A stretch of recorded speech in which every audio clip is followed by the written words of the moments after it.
Apa yang terjadi? Karunia berbicara dalam bahasa lain itu, dan bahasa itu tidak dimengerti oleh siapapun.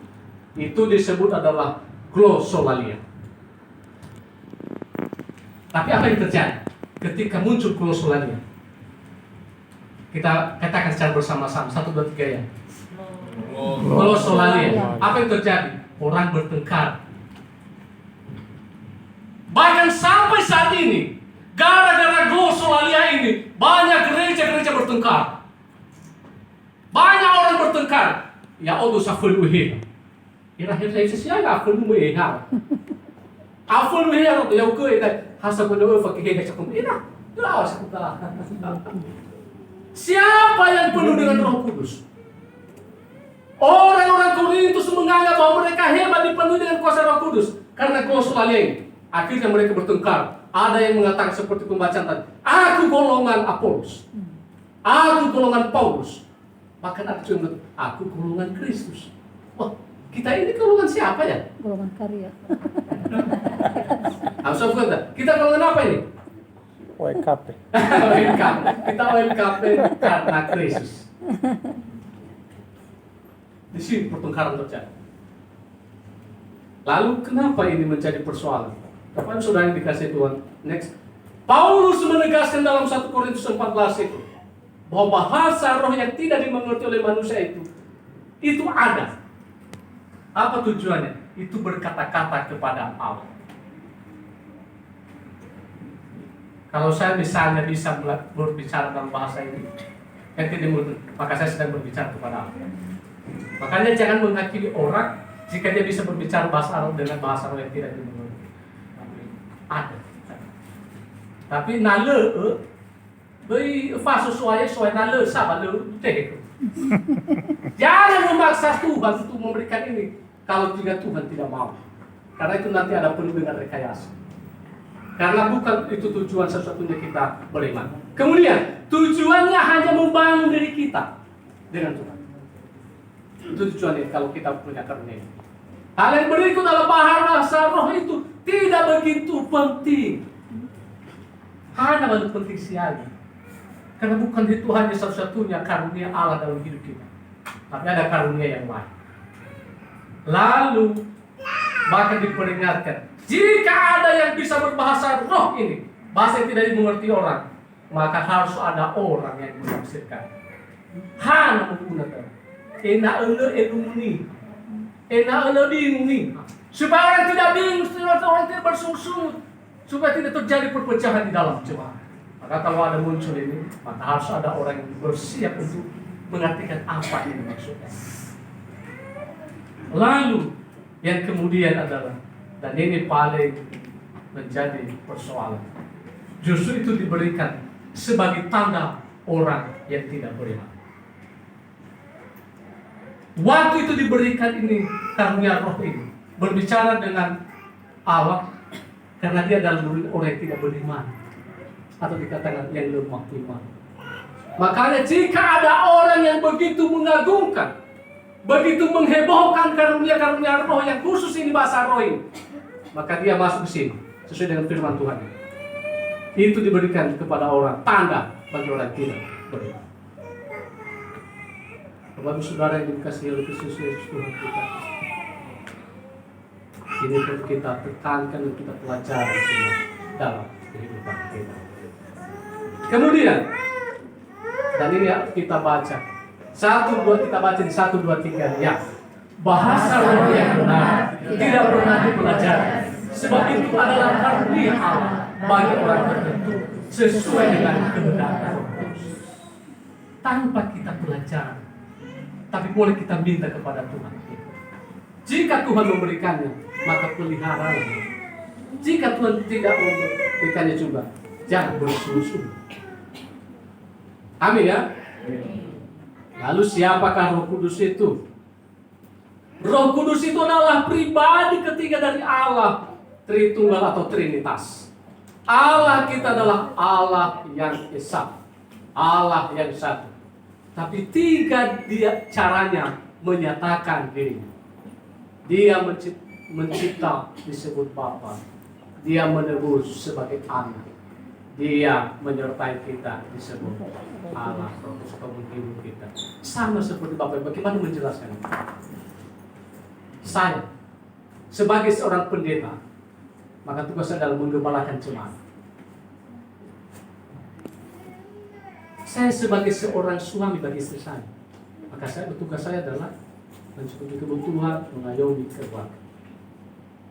Lalu di masyarakat atau di kampung saya saudara-saudara yang memberikan perhatian, kasih dan juga petunjuk-petunjuk menambahkan orang sekitar kita, atau misalnya dari tengah saudara. Saya adalah saudara. Apakah orang yang berbeda? Apakah orang yang berbeda? Tidak. Saya hanya sendiri. Tapi fungsi saya ada 3. Sama seperti itulah Allah kita. Dalam fungsinya keberadaannya, dia menyatakan 3. Tapi dia sebenarnya adalah 1. Dan itulah yang kita sembah. Kita tidak menyembah Allah yang banyak, tapi Tuhan kita adalah Tuhan yang 1. Amin ya? Amin. Itu harus tegas Bapak Ibu Saudara. Kemudian Roh Kudus itu Allah yang menyertai kita selama-lamanya. Bahkan Roh Kudus itu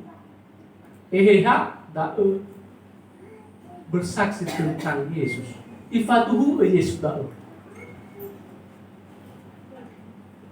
Dan Roh Kudus adalah bahkan disebut adalah Roh Kristus. Yesus da'u ya ini.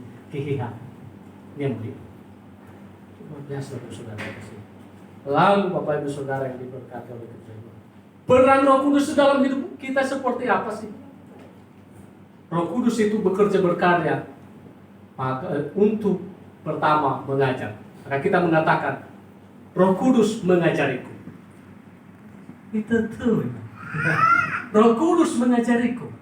Roh Kudus mengajariku. Roh Kudus menghiburku. Roh Kudus menghiburku. Roh Kudus menginsafkanku. Roh Kudus menginsafkanku. Roh Kudus menolongku. Roh Kudus menolongku. Roh Kudus menguatkanku. Roh Kudus menguatkanku. Roh Kudus meyakinkanku. Roh Kudus meyakinkanku. Roh Kudus membebaskanku. Roh Kudus membebaskanku. Roh Kudus mengingatkanku. Roh Kudus mengingatkanku. Roh Kudus memimpinku. Roh Kudus memimpinku. Roh Kudus mendamaikanku. Roh Kudus mendamaikanku. Roh Kudus menegurku. Roh Kudus menegurku. Roh Kudus menuntunku. Roh Kudus menuntunku. Roh Kudus menghidupkanku. Roh Kudus menghidupkanku. Dan itulah peran Roh Kudus dalam kehidupan kita saat ini. Tidak terbatas oleh ruang dan waktu. Roh Kudus dalam hidup orang percaya itu. Setiap orang percaya memiliki Roh Kudus, tetapi tidak semuanya dikendalikan olehnya. Vefusamati sokeheha. Ya. Balai habu yang sekhuisa yang difawadal da'u. Bersyukur kebebasan, berkehendak atau kehendak bebas atau free will. Makanya orang percaya ada juga yang jatuh. Hanliu sekhuisa yoda. Jadi sebagai rambut dah, dia selalu mengingatkan. Tapi ada kuasa kita untuk tidak mengikuti. Dan yang lebih mengerikan adalah Roh Kudus tidak ada bagi orang yang tidak atau yang menolak Yesus. Makanya banyak orang manusia hidup di dunia ini. Hidup mereka itu seperti mayat hidup. Kelihatan cantik, kelihatan ganteng, tapi dalam hidup mereka tidak ada Roh Kudus. Bapak-bapak, no bagabag, no ganteng gitu sah, no sigasig. Bapak sigasig ada nalu nah udah putus si mati. Saya yakin percaya bapak-bapak sini adalah orang yang penuh dengan Roh Kudus. Amin ya. Amin. Ibu-ibu, no sigasig do bagabag amin. Nalu nah udah kamatela si mati. Tapi kalau ada Roh Kudus dalam hidup ibu-ibu, maka kecantikan itu menjadi kemuliaan Tuhan. Amin. Bahkan heneng na baka-baka, tapi na sokehiya madedemu paling baka-baka dalam kefunasoy. Haleluya. Hei pemuda, Jangan sombong karena kecantikan atau kegantengan. Lalu jika tidak ada Roh Kudus dalam hidupmu, maka kau tidak punya kehidupan. Tapi jika Roh Kudus dalam hidupmu, meskipun engkau bergumul saat ini, meskipun engkau begitu susah, tapi Tuhan akan mengangkat engkau menjadi miliknya selama-lamanya. Amin. Amin. Tidak tahu semua masih Bapak Juta Yesus. Setelah Roh Kudus diberikan, maka apa? Bagaimana kita hidup di dalam Roh itu seperti tema tadi? Maka yang pertama adalah hidup dipimpin oleh Roh. Hidup dipimpin oleh Roh itu seperti apa? Itulah tanda anak Allah. Dan kita juga takut pada kehendak Roh itu. Dan kita harus hidup di dalam kekudusan. Lalu apa tanda orang yang dipimpin oleh Roh itu? Next. Tanda yang dipimpin oleh Roh itu yang pertama itu adalah di Galatia 5, mengasihi tanpa pilih kasih. Katakan, aku mengasihi tanpa pilih kasih. Aku mengasihi tanpa pilih kasih. Apalagi yang kedua adalah bersukacita atas setiap berkat Allah. Aku bersukacita atas setiap berkat Allah. Aku bersukacita atas setiap berkat Allah. He ebua, he deide. Tetap omong saudara. Itu namanya. Itu hati yang bersukacita. Kemudian apa?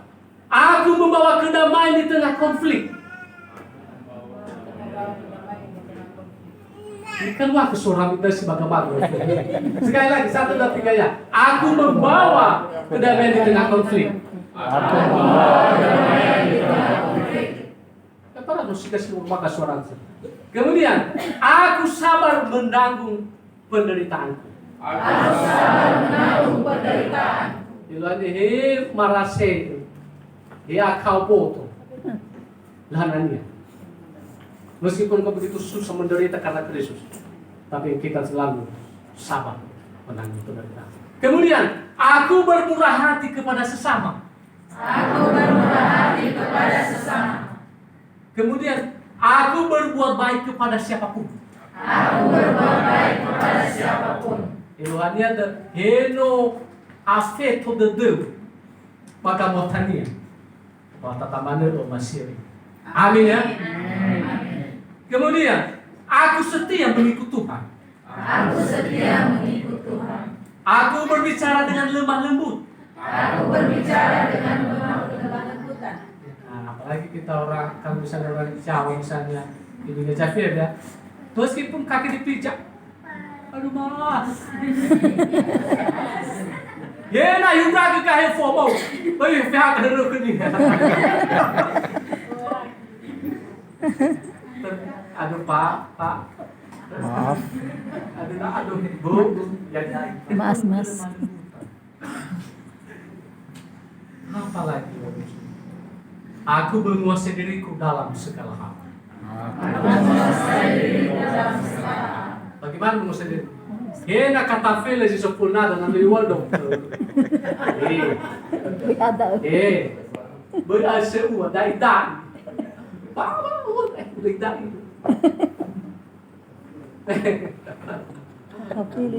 Ada asal BBK, tapi ya jadi apa namanya? Ada yang menjawab jangan, tapi itu menguasai diri dalam segala hal itu salah satu. Lalu saudara, setelah itu Roh Kudus diberikan, maka kita harus hidup dalam Roh. Hal yang kedua yang kita lakukan adalah matikan keinginan daging. Dengan firman Tuhan. Apa itu keinginan daging? Percabulan atau perzinahan. Jika matamu menyesatkan engkau, maka cukilah. Na berhemedal. Ikawa kewangi sem. Juga tuh plaster.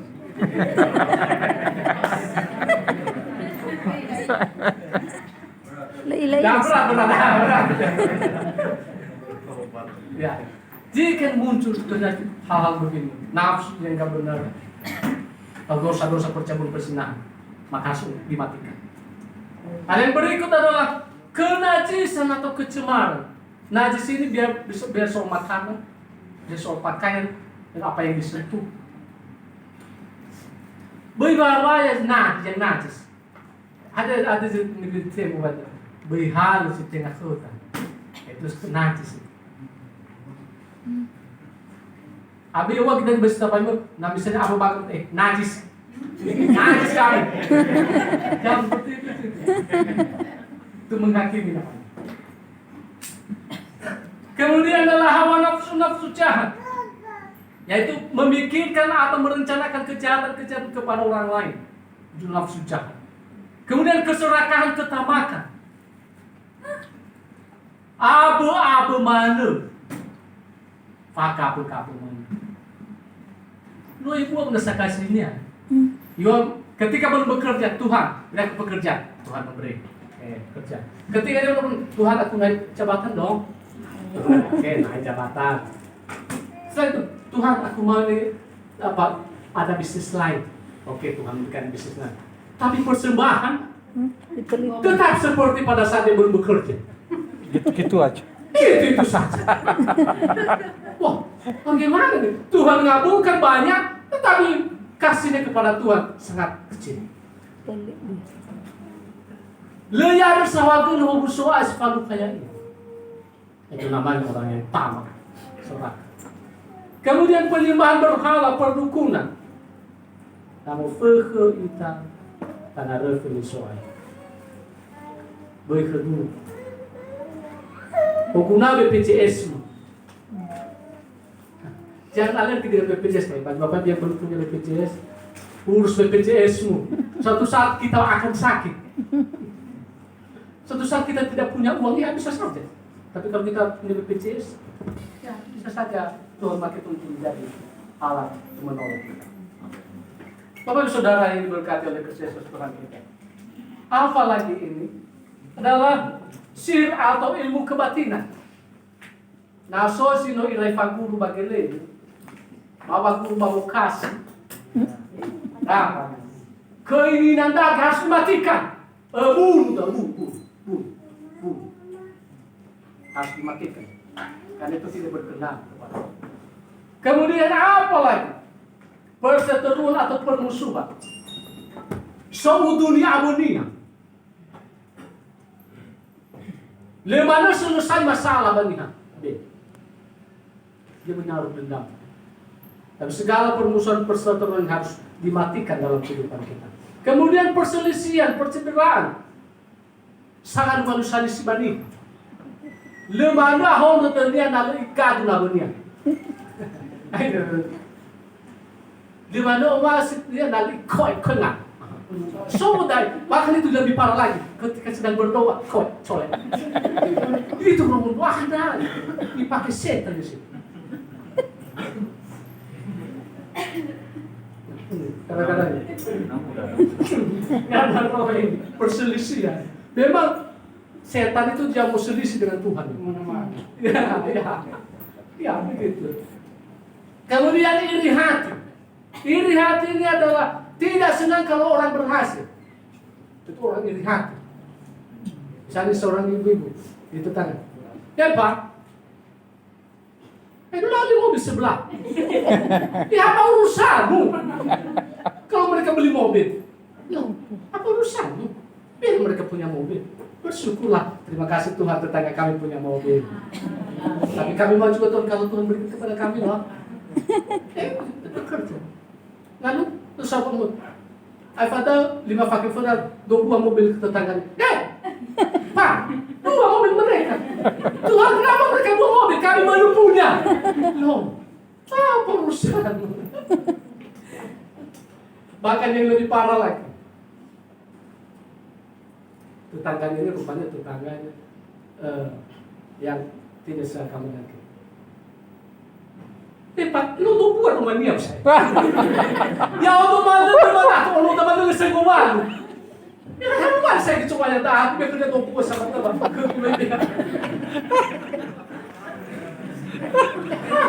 Itu bagaimana?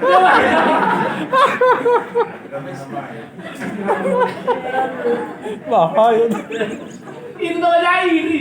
Kenapa enggak usah kamu iri? Tapi itu kalau orang kesendak mobil. Namanya permusuhan.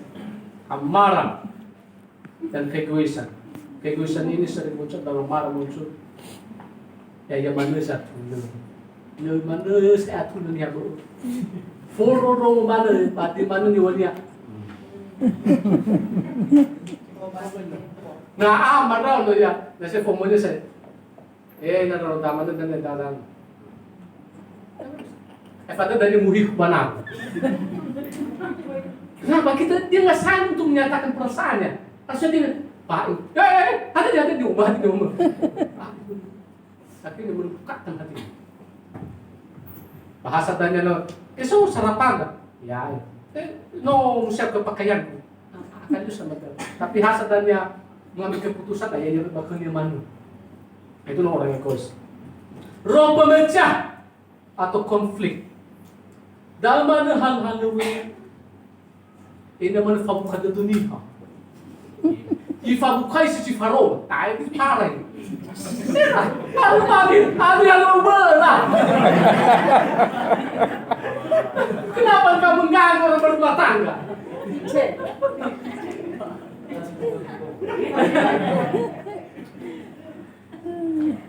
Kemudian kedengkian atau kebencian kepada seorang dan kemabukan dan pesta pora. Ini sering terjebak orang yang minum-minum. Ada orang yang suka minum tapi tidak mabuk. Itu namanya orang yang minum air mineral. Tapi ada orang yang minum juga mabuk. Air mineral, meskipun air mineral dia minum, tapi dia mabuk.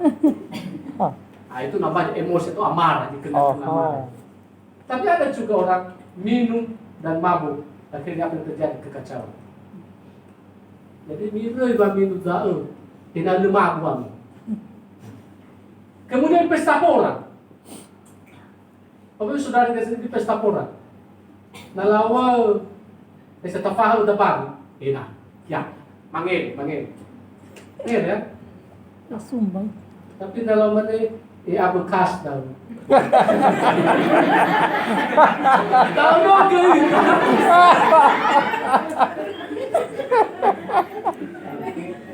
Lalu saudara dikasih Tuhan.